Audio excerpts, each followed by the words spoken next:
Veja só, e vou insistir numa questão, e é muito inteligente a questão para trazê-la à tona, espero até ser mais claro. Há uma diferença entre religião e religiosidade.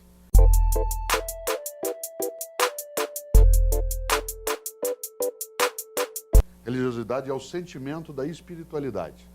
Religião é quando eu pego a minha espiritualidade ou religiosidade, me junto com outras pessoas e nós praticamos isso juntos. Quando você tem a prática conjunta, coletiva, estruturada, com regras, às vezes com um livro, às vezes com um clero, às vezes com história, nós chamamos a isso de religião. A gente tem grandes religiões no mundo, tem 3 grandes religiões do livro, né? São chamadas religiões do livro, que é o judaísmo, o cristianismo e o islamismo, que todas elas têm a sua fé expressa, consignada, registrada naquilo que é a sua Bíblia, seja a Bíblia judaica, o Torá, mais diretamente a Bíblia cristã, né, e o Corão, seja as religiões sapienciais do Oriente, né, como o budismo, o shintoísmo, né, como o hinduísmo e outras práticas que se tem no mundo. A religião ela não é um mal necessário, nem um bem necessário. Não existe sociedade na história sem religiosidade. Nunca se achou nenhum sinal de qualquer sociedade no nosso passado e até hoje que não tem alguma prática de religiosidade. Agora, há alguns grupos sem religião, isto é, sem uma estrutura formal, com um prédio, com um clero, etc. Sem religiosidade não existe ninguém que não tenha algum vínculo com a vida. Você pode até dizer, eu sou ateu. Ok, você não trabalha com Deus, mas você pode trabalhar com forças, você pode enxergar a vida nos animais, né, tal como você levanta. Você aí olha no animal com aquilo que se chama no Oriente de compaixão. Compaixão é sofrer com o outro. Quando você entra num centro de controle de zoonose, né, e você vê aquilo, você tem um impacto de compaixão. Algumas pessoas, inclusive, né, Jorge, ficam mais compaixonadas com o animal atropelado na estrada do que com o ser humano, né? É preciso repartir melhor isso. Ambos merecem, né, a nossa paixão. No entanto, igrejas, será que elas são algo necessário? A humanidade tem o hábito de organizar, né, a vida. É tal como se eu perguntasse, será que a política é necessária? Será que o partido é necessário? Eu acho que sim. Eu quis dizer mais no sentido de um freio social. Não, claro, mas não é só a igreja que o faz. Será que a igreja ela é capaz de frear desvios e desvarios? Às vezes, depende da igreja. Algumas cometem esses desvarios. Algumas elas são as financiadoras dos desvarios. Por exemplo, eu não sou contrário que uma igreja tenha a contribuição de seus fiéis, assim como eu acho que partidos políticos, grêmios, associações, times de futebol podem fazê-lo também. Agora, o que não pode é fazer isso de uma forma camuflada e enganar o outro. Fazer o que a gente chama de mercado religioso, isto é, explorar, aí usando um termo jurídico, a fé pública, no duplo sentido que a palavra teria. Isto é, fazer com que o outro, em vez dele ter uma fé consciente, uma religião que ele pratica com inteligência, que ele se abandone de forma alienada. Será que a religião freia? Se eu perguntar para um jovem hoje, né, se ele acha que religião freia violência, etc., ele vai dizer, ué, mas vocês adultos viveram um mundo com tanta religião, vocês viviam dizendo para a gente ir à igreja sempre, vocês lotaram as igrejas. Hoje em dia, né, será que tem menos violência ou tem mais? Tem mais religião ou menos? Você sabe que, por incrível que pareça, as pesquisas indicam que há mais religião hoje do que em outros tempos. Isto é, há uma adesão maior a isso.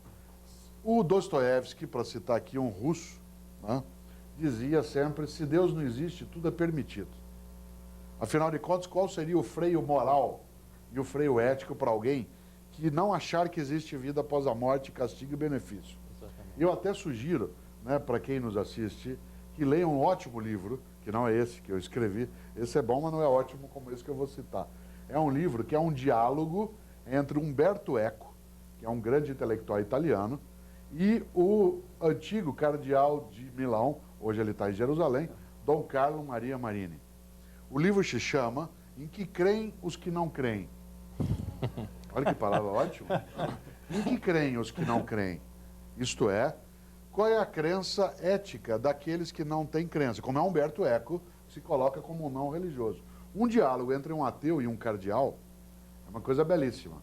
Também se pode ler algo que é o mais recente livro, o deputado Janazzi mencionou antes a Teologia da Libertação, o grande, estupendo Leonardo Boff, que lançou pela editora Vozes, a mesma que tem esse livro que eu publiquei, uma trilogia chamada Virtudes para Outro Mundo Possível.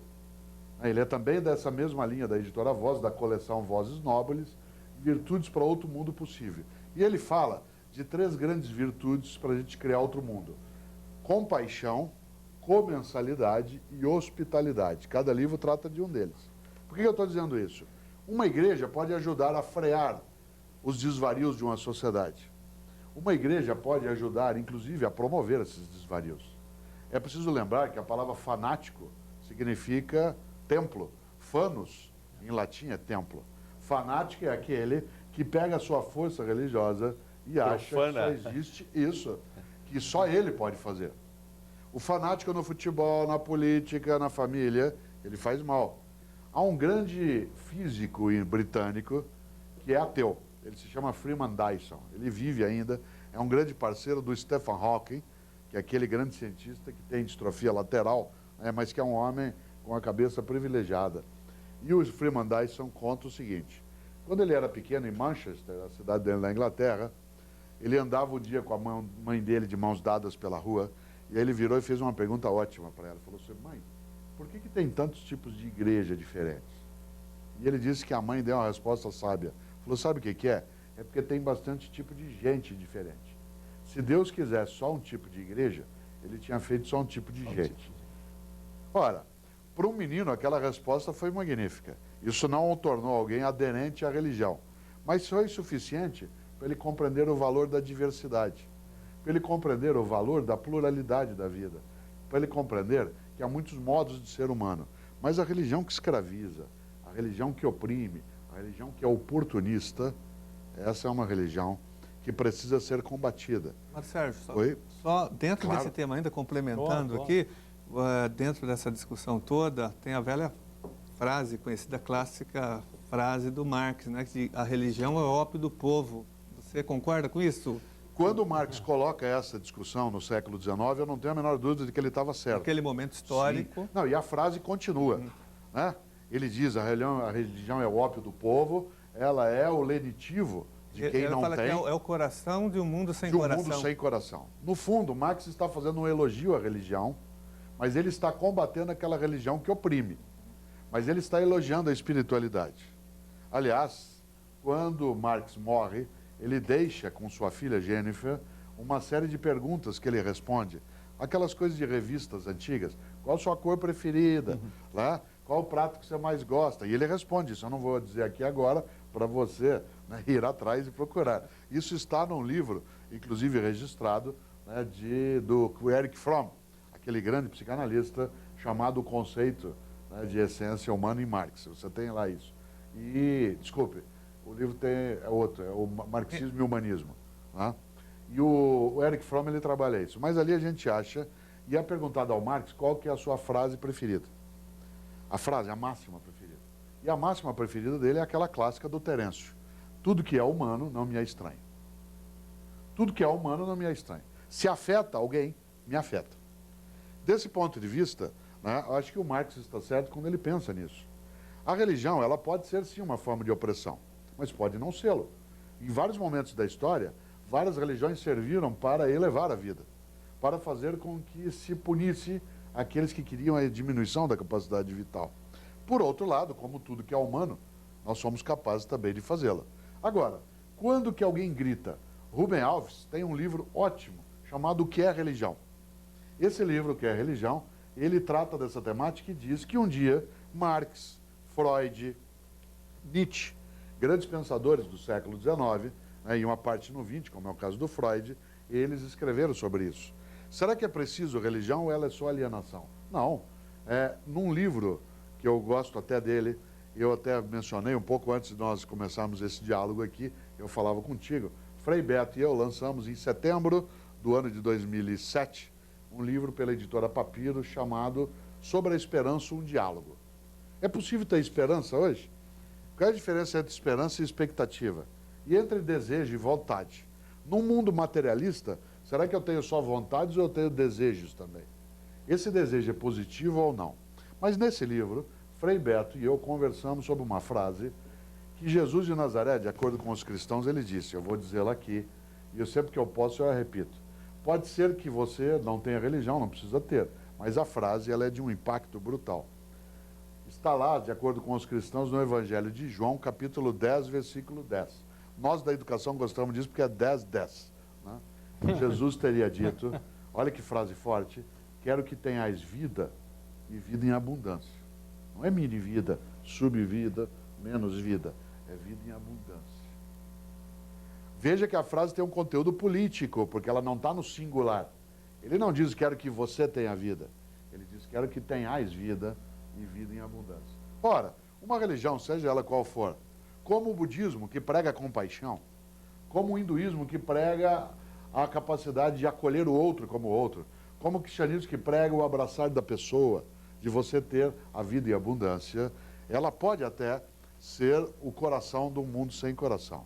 Se nós quisermos um mundo com coração, nós temos que construí-lo. E uma das coisas a fazer, e aí eu termino a resposta, uma das coisas a fazer para terminar o mundo sem coração é tirar dele as religiões que são biocidas, que são alienantes, são aquelas que fazem mal ao ser humano, que são oportunistas. Há várias dessas, não são tantas, mas elas existem. Professor. Então, dentro dessa sua concepção de espiritualidade, Karl Marx, que era ateu, era extremamente espirituoso, porque Sim. a obra dele foi para claro, essa obra, a obra condição do de Marx, vida da claro que se eu humanidade. dissesse ao Marx, você acredita em Deus? Ele diria não. Se eu dissesse, você tem religião? Ele diria não. Eu falei, você acredita no valor da vida? Ele diria, sem dúvida. Você acredita que existe uma força que criou tudo? Ele diria não. Se eu pergunto, você acredita que há uma conexão entre toda a existência humana e que gente foi feita para ser respeitada, vivida no limite da sua capacidade máxima? Sem dúvida. Paulo Freire, que era um homem religioso, parte da obra dele é sustentada no Karl Marx. Eu, que sou um homem que tem religiosidade, parte da minha obra é sustentada também no Karl Marx. Eu não acho que haja uma oposição, né, entre o pensamento dele e a religião em si. O que eu não aceito de algumas práticas dentro do pensamento de Marx é o puro materialismo, ele em si. Mas esse é o modo dele no século XIX, não é o meu no século XXI.